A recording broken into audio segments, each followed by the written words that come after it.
Good afternoon. I know we're in the home stretch here. Do you use that phrase? We're at the very end. And I want to introduce myself. My name is Dina Gasснер. I'm a PhD student in Long Island, New York.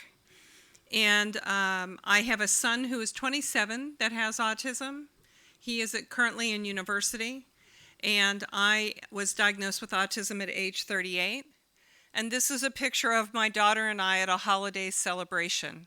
And so we'll talk a little more about her and I and our relationship as we move on.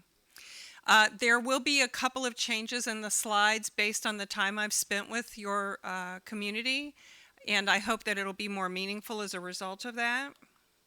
So what I want to talk about today is just being authentically autistic today. How do we live well with autism? So in my experience as an autistic person, we each have a limited rain barrel of cognitive energy, mental energy, that we can use to be productive. Because everything an individual with autism does, everything we do, everything we experience, every step we take, everything we learn, there we go, are all spigots draining from our cognitive rain barrel.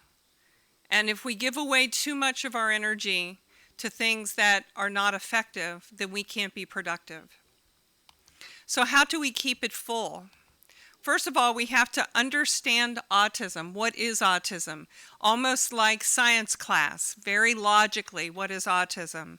We have to understand ourselves and how we express autism. How do we experience the world differently? Then we have to understand how we have needs and we have triggers that can make us very uncomfortable in the world. And we have to use strategies like disclosure and partnership to help us translate the world and to support us in bridging the gaps between us. Because you see, for us, the inside experience of the presence of autism is sometimes a vague, indescribable sense of unsettledness and disconnectedness and disorientation, and we can experience a great deal of confusion about how the world works. I was laughing at my colleagues who are here with me who don't have autism, who were trying to navigate your Russian culture, and I was explaining to them that it's like that for people with autism every day. So welcome to our experience, yes? So why should autism be a priority? Well, autism is a combination of many different diagnoses all in one person. We have a little bit of attention deficit disorder. We have a little bit of learning disabilities. We have all these sensory problems. We have anxiety, which are mental health issues. And so when we benefit the autism community, we benefit all those other populations with the knowledge we gain as well. So here's a diagram that shows you the interaction. So if you look at attention deficit, ADHD, there are definitely problems with working memory in that population. That means when you walk in the kitchen, you'll forget what you went for when you get there. Anybody done that before? Yes, okay. But that happens to people with autism also, and it happens to people who age when they get older. Learning disabilities like dyslexia and reading problems often come with so much frustration that we get dysregulated, we get uncomfortable. And so you can see that each of these communities has a little nugget, a little morsel of an autism. So when we teach how to work with autism, we teach how to work with many populations. So I want to start today by talking about self-regulation. Self-regulation is being able to maintain enough control over our physical and mental state that we can implement socially acceptable responses to difficult situations. So we're going to talk more about emotional regulation. It's a lifelong process underlying attention and social engagement, and it's essential for optimal social, emotional, physical, and communication development, and the development of relationships for all children and adults, according to Barry Prezant. This is my grandson, and I like to brag. I hope you see that there's a fun, emotional experience state there for him. He's communicating contentment, fearlessness, no anxiety, and joyfulness as well as happiness. But if he were maybe a person with autism, simply being held or hearing loud noises in a restaurant might put him in a place where he wasn't experiencing joy. Yes? This is my son at university. Sometimes emotional regulation is best achieved independently, but it can be very primitive. What's happening? I'm sorry, thank you. There's my son. I can't coordinate two things at once. Sometimes it can be very primitive or ineffective. Sometimes regulation can be interpreted as being very behavioral, very dysregulated. But sometimes it can be very effective and very sophisticated. And my son in this situation has distanced himself from the rest of the crowd because he's in a place where there's a lot of emotion for him. So he's containing his regulation within himself. The trick is being able to do that and to still have enough cognitive energy left to have a secondary task, to have joy, to have contentment, to learn, and to be able to process information as it comes in. Again, this is that same environment where he's experiencing a close connection with an adult male that is part of this ceremony. So it can occur in a social context. It can be part of being with others.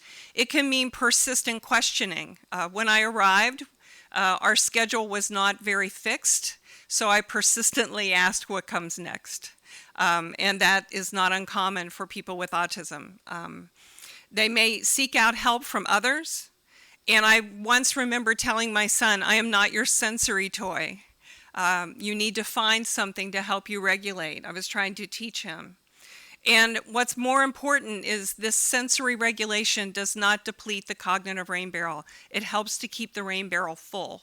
So when we tell students to not flap or not stim or not move in their seats, we're actually draining from their productivity rather than enhancing it. Some of the negative outcomes that happen when we're not regulated, what we with autism experience includes things like feeling out of control, being afraid for your future. Many parents are afraid if they can't help students and their children to regulate that their future may be limited. They may experience a loss of motivation. They may feel defensive, helpless, hopeless. But the question is, are there positives? And the answer is yes. Regulation strategies can be very effective. We have to understand our triggers, and everyone experiences unique triggers, so we have to identify them for ourselves. But some of the common ones are the unpredictability of the world, the pressure to utilize assumed knowledge. I don't know if you have this phrase here, but we call it common sense in the United States, just knowing what everyone else seems to know, but we have to have someone teach that. Being afraid that something that happened in the past will happen again, fear of the past repeating itself, or fearful that if it happened once, it will always happen. It will never get better. So we have an emotional memory. We have a moment in time or a space or an experience that comes back with a flood of emotions. Words are very important when you experience trauma because words allow you to express it, to convey it, and to give you time to process it. However, for people with autism, many times language shuts down and their brains get overwhelmed with too much information coming in. So we need to be able to help a person with autism use words or images or some other mechanism to convey trauma. Traditional forms of writing about it or talking about it may be less effective. I wear these funny glasses, and I want to talk about those for a minute. They're called Irlen lenses, I-R-L-E-N. And what they do is they stop the light from causing me uncomfortableness. And Dr. Tony Atwood says that many people with autism experience sensitivity to light and color. And June Groden says that sometimes we can get escalated in certain lighting. So I would be curious if you were to go to your classrooms and turn all the overhead lights on and let the natural light come in the windows, if students couldn't be more regulated. This is my son without his lenses. He looks a little different. If you could see very closely, I don't think it's going to show well on the slide. His eyes are actually going two different directions. His focus is divided. This is a picture of my son with his lenses. As you can see, he looks like a completely different person because he's regulated visually and he can process the information he sees in front of him. This is an MRI of someone using the Erlen lenses. The left side is someone who needs the lenses but doesn't have them yet. And you can see a lot of white space. That is representing a lot of stimulation of the brain. Then the person put their special glasses on and wore them for 3 hours, and they did the test again. And you can see the brain get quiet. Yes? Okay. My son, as I said, is at university, and just to give you a snapshot of the kind of support he has his special glasses. He has a special reading software that when he reads the words, each word lights up so that he can track and he can follow the words. And what we found is he went to college not reading for pleasure, only reading for school with the software. Now he's reading for pleasure and collecting books 3 years later, because the process of hearing and seeing the word at the same time has improved his reading ability. Even at 24, he started reading for pleasure. So it's never too late. He has been provided a laptop computer, and people take notes for him in class using the computer because he can't read cursive writing because of the visual processing issues. Someone reads his tests aloud to him, and often his tutor will read things aloud to help explain things. He can get a copy of the professor's notes ahead of time or their slides, depending on how they teach. And then he has communication supports. So if he's struggling in a class, the people in the special autism program will be checking to make sure that everything's in place and he understands. My son has trouble expressing something, but if you ask him a closed question, he will be able to say yes or no. So they'll say, is your note taker showing up for class? And he can tell them yes or no. But one semester, no one asked the question, and he went 6 weeks without a note taker. So he has to have someone constantly checking him for understanding. This is a sample of a visual schedule from one of my friends. I went to visit her in Manhattan, and she works at the United Nations, and I believe this is Portuguese or some variation of Spanish dialect on the right, and it's English on the left. So in their house, he has his visual schedule for how to get ready for school every day, and it's in dual languages, which I think is very interesting. So it just shows you that a visual schedule doesn't have to be very complicated, right? It can be very simple to use. This is a sample of my son's schedule for school, and you can see it gets a little bit more complicated. It's color-coded to help him remember when to be at school, when to meet with his person that helps him, when to check his email. So everything is very structured and predictable. He comes to their offices every Monday. So I think in one of the earlier sessions, we had talked about the student coming at the panel yesterday, the student coming and checking with a gatekeeper in the morning and in the afternoon to see how their day is going. This is the same thing, except it only happens on Monday mornings. And anytime there's going to be a change, a class is canceled or something, it goes on the schedule. So, we've talked about self-regulation and difficulties with managing self-care. So how do we help people with autism be more resilient? We know the world is not going to be able to fully adapt for their needs. It's not ever going to be predictable. And so what we've learned in the research is that we can have systems that adapt to these difficulties. The system is the body, the mind, the spirit, the person. And we can develop the ability to avoid behavioral reactivity. Now, we're talking about people with higher functioning autism, as you refer to it. They can develop resources and strategies. My son used to go to the library during the day if he became overwhelmed, and he could leave the classroom whenever he needed to regroup. And we were trying to encourage him to recognize his own signs. For me, my signs are my hands get cold and clammy, and my hearing sounds like I'm in a tunnel, and I can feel the world closing in around me. So I'm very aware now of that sensation that tells me that I need to take a break. How long does it take you to resume functioning, to go back to the capacity that you were at before? Will a meltdown cost you the whole day? Could it cost you several days? Could you just need to go take a break in the bathroom? And I'm going to ask you, non-autistic people, don't you ever escape to the bathroom to regroup? So we need to do that as well. We need to learn how to do that. The degree or the chronic nature of the challenges creates some personal vulnerability. We can easily be naive or taken for granted. So we have to be very careful. And that's why it's so important to tell your child right away, as soon as they can understand even the smallest bits of it, that they have autism. Because if they think that they're supposed to be able to do what everybody else does, and that they have everything they need to be successful at that, and they fail, it could be very risky.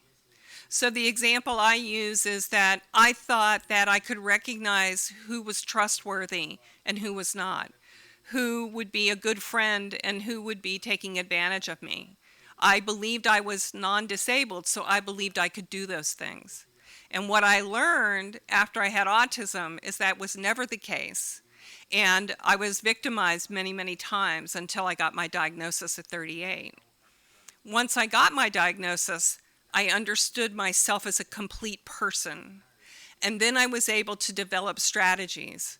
So for example, if someone asked me to sit down and have a meeting to talk about autism, I would know now what I didn't know then, which was to do it in a public place, not to go to the bar to talk about it, and definitely never to be alone with a man. I didn't understand that when I was younger. Actually, I remember being as old as 42 and not seeing the signs that I wasn't safe. And a friend rescued me from being victimized again. So I can be very intellectually intelligent and very, very vulnerable and naive at the same time. And then we have to have strategies for adaptation. So when I fly, I always have food. I have my Bose headphones that protect my hearing. I wear a sleep mask on the plane to stop the stimulation. All of these things are things I've learned make me more successful. But in very small children with autism, they don't know themselves yet. And so it's up to us, teachers and parents and psychologists, to teach them what their body isn't telling them yet, okay? So where is the onus? Where's the responsibility? Well, here we're talking on the left about all the things a person with autism has to learn to do to be successful. But how much can be expected of that person with autism? And when do we shift the discussion to a new construct, to the society adjusting somewhat for us? Well, it's very important that we start to do this, and you can look up these citations. The slides will be available to you on the website. This is not an autism slide. This is about the ACEs study, which looked at the implications of childhood trauma and how it affects long-term health.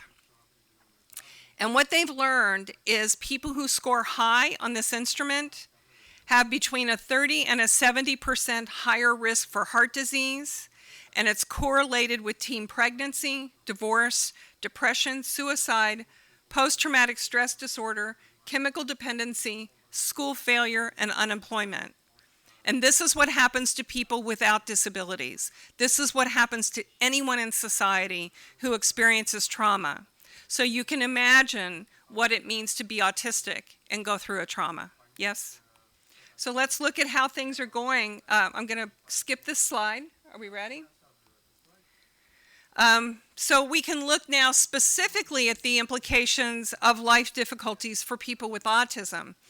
The first evidence of need for us to do a better job is that in this study by Milanoff and Haraski 41% of the people they evaluated reported 3 or more difficulties coping, and that's on a daily basis. They reported that 66% of the people they interviewed reported that they had thought about suicide, but only 35%, it's on another slide, only 30% of those people were being treated for depression. So that means 30% of people thinking of suicide are getting no help. And even the ones who are getting help, if the provider doesn't know autism, they may not be successful with the client. Hrosky has found that we have shorter life expectancies. We can live up to 12 years less than people without autism. Part of it is the chronic stress. Part of it is that we get fired from medical practices for not being on time or for having behavior related to our anxiety about being at the doctor. Some of us have experienced sensory overloading, say at the dentist or the doctor, and we won't want to go back. A tremendous number of women do not see their gynecologist. So quite often when we find a diagnosis of cancer, it's stage 4 because people aren't going to the doctor. Kaiser Permanente found 5% higher suicide attempts when they looked at 1,500 people surveyed.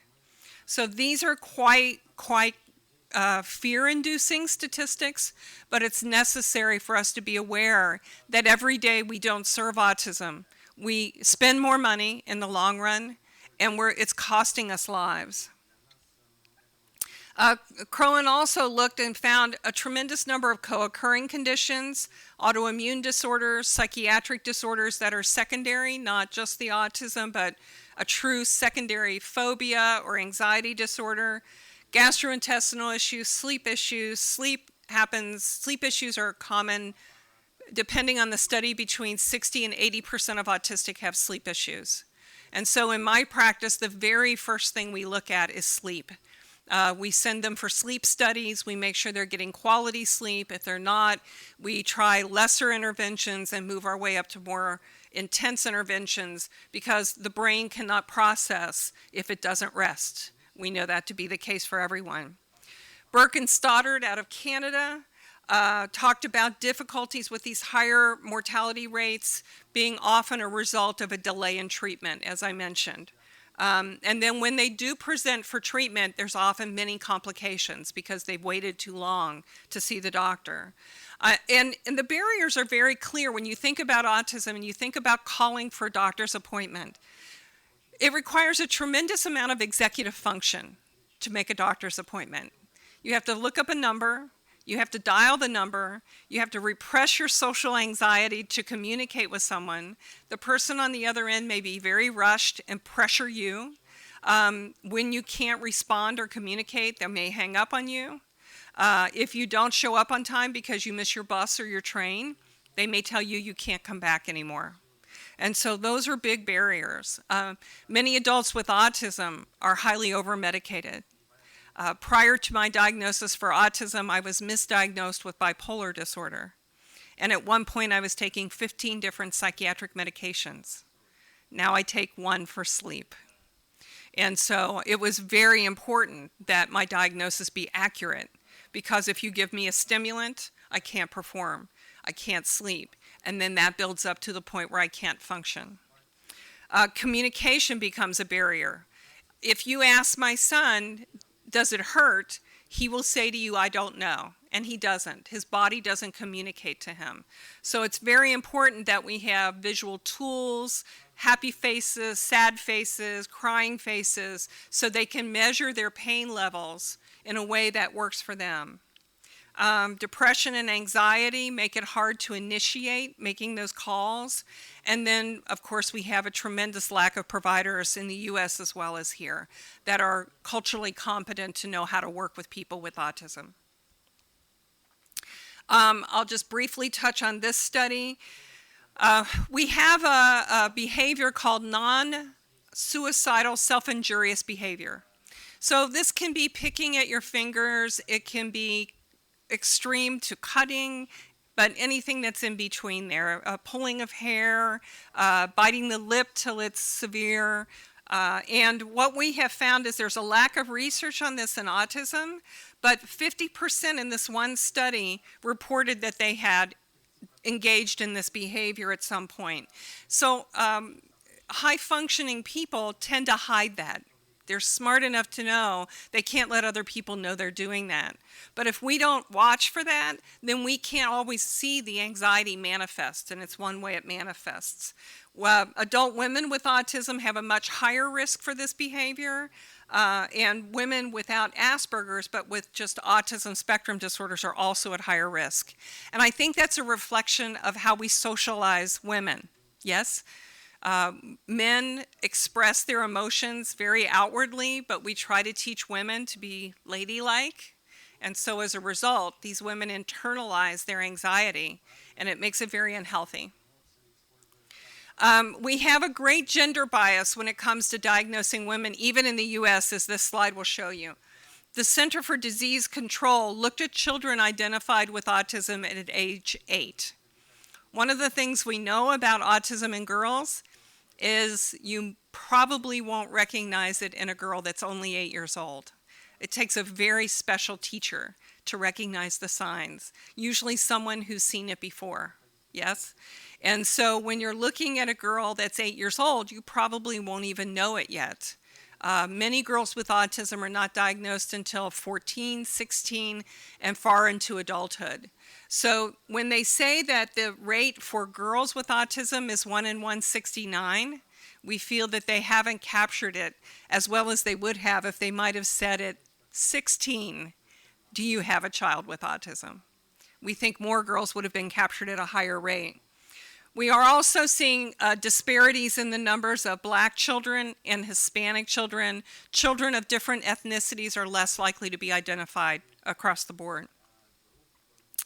Some of the problems with women, and I want to talk about that a little bit because I think we talk a lot about men with autism, but some of the barriers that women face is that, I don't know if you knew this, but when they do biological research where they use rats, they use castrated male rats, or they use all male rats because they find menstruation to be disruptive to the research process.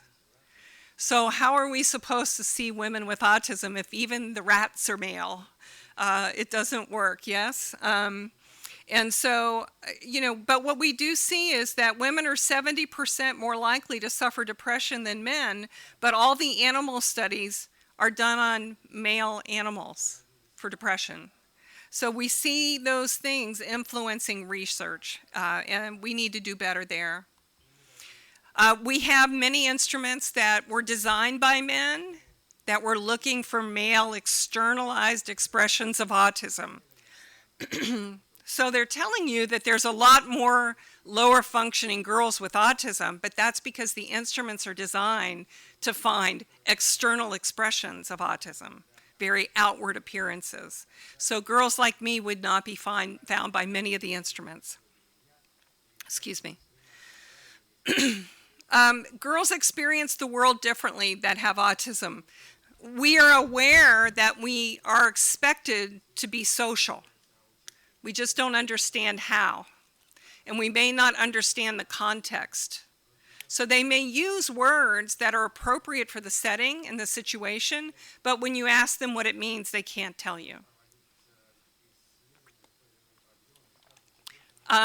We often have high quality language, but again, without that meaning that is supposed to underlie it. We know when to use words, much like you would borrow words from a foreign language. We tend to be slow in responding because we choose words very carefully with a lot of processing. We live very often through fiction. We enjoy novels, but yet sometimes even that fiction can be historically based. So when you look at Harry Potter, it looks like a fiction book, but it reads like history, yes? So that would be very attractive to a girl with autism. But then there are girls like me. When all the other girls were out doing girl things, I was dissecting kidneys in the lab. So, it's very different expressions for each woman. They may have a minimized understanding of social hierarchy. who's in charge and who's the boss girl in a social situation. And again, we see higher depression and puberty issues with sleep especially. And again, another study says that they're very interested in being social. They use imitation and mimicry to pretend to understand what's going on, but that can often result in a naivete of its own. They like to do pretend play, but you still see that intensity and that rigidity, that inflexibility. So one of my friends used to love to play Little House on the Prairie. It was a television show in the United States. And that seemed like a gender-appropriate, age-appropriate interest, but she wore prairie hats and prairie dresses to school every day, and if you didn't play the script from the movie word for word exactly, she got angry and wouldn't play with you. So you see intensity and rigidity goes with that. They can experience a lot of aloneness. They can be more clingy when they make a friend. They burn that relationship out by being too intense and too demanding. And again, without knowing the context, you can engage in behaviors that can be quite provocative and get you in a great deal of trouble. Anorexia and eating disorders is becoming more and more evident in our population. I think we underdiagnose anorexia in young men all the time. But in autism, it's the same too. We're not finding as many men, but women definitely often get diagnosed with the eating disorder before they get diagnosed with their autism. But it's differently presenting with girls with autism. It isn't about food refusal. It's about muting the sensory responses in your body. Because when you don't eat, you may not have menstruation. So what does that mean? No cramps, no pain. You get a little lightheaded when you don't eat, and that's kind of a pleasant place to be when the world is very intense. So, and quite often, it allows them to just narrow their focus to things that are more relevant and more important. They may have very limited or very extreme body awareness, and so when everything slows down, it gets quieter inside. So if you're using the traditional eating disorders treatment, which is what? Talk therapy, you may have a very limited success with girls with autism. Just briefly, sexuality information is very limited. Girls can be very, very vulnerable, and some of our young men to the behavior of grooming, where someone pretends to be your friend or pretends to care for you, and then they begin to manipulate you. We tend to use very medical language to talk about sexuality, but they're not going to hear that language on the street. So again, that leaves them vulnerable. They may not understand abstract language, and they have difficulty sending and receiving messages that communicate interest. So back to resilience. This was my son, his first day at college. And I think it's an important image because is he walking with me or is he trying to distance himself from me? And I see that as a healthy thing. So the question is, can we help them achieve a positive adaptation despite major assaults to the developmental system? You know, my son experienced multiple school-based traumas, but somehow he found a way to persevere. And I believe a large part of that was by being included. Not only did he have the relationship that I have with him, but he has a strong family relationship. He had coaches that were friends of his. He had other students who were there for him. And so he became very successful. This is my son with his sisters, all of his sisters. So he has a tremendous support system. So it's very difficult for us as people with autism when our families reject us because we have a child with special needs. So I always encourage people at that point to create a new family, adopt a family, find other mothers and other families going through your journey so you're not alone. So in my opinion, as a woman who lived for 38 years in the darkness, I didn't outgrow my autism, I grew into my autism. I didn't outgrow my accommodations, I grew into maximizing them and using them to keep my rain barrel as full as possible. And because I do that, now I can study for my PhD. Now I can live independently. My son does the same. He's never known a day without knowing his identity as an autistic person. And it's been a great gift for him.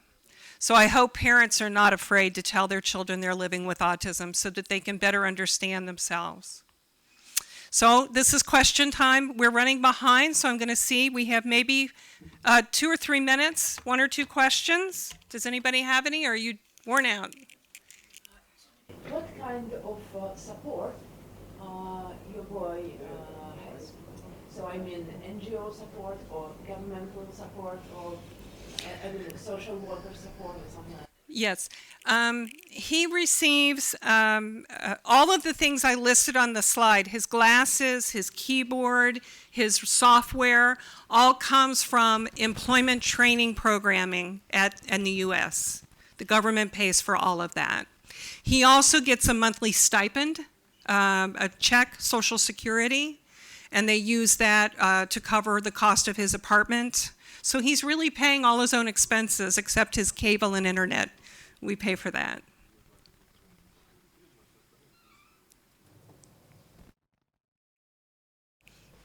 Спасибо большое за доклад. У меня вопрос. Для тех людей, у которых диагностируется аутизм уже во взрослом возрасте, скажем, вот в подростковом, если только, и во взрослом, получают ли они какую-то помощь, как вновь диагностированные люди? Или только те, кто в детстве получают диагноз?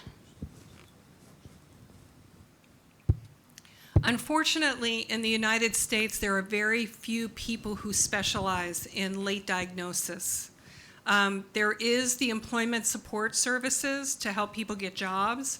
There is some support on college campuses to help people in college. But in terms of this process, which I call the integration process, taking the diagnosis and applying it in real time in your daily life, there's no one that helps do that. That's what I do for a living, but there's no one else doing it. It's a very unique service. Mostly it's because there's no funding for that. It isn't therapy, yes. Mm-hmm. It isn't a treatment. It's almost more of a cognitive behavioral model, but it really isn't therapy. It's just helping a person to figure out who they are in their real-time space. And quite often that would happen with peers in a non-disabled person's life, but for people with autism, not having those peers often means they didn't have that process of knowing themselves. Спасибо. Извините, вопрос деликатный и весьма корректный. Вы или сын скорее повторил вашу жизненную ситуацию? Извините, второй вопрос. Имели ли вы диагноз? Вы достигли большой социальной значимости. Как вам удалось это преодолеть?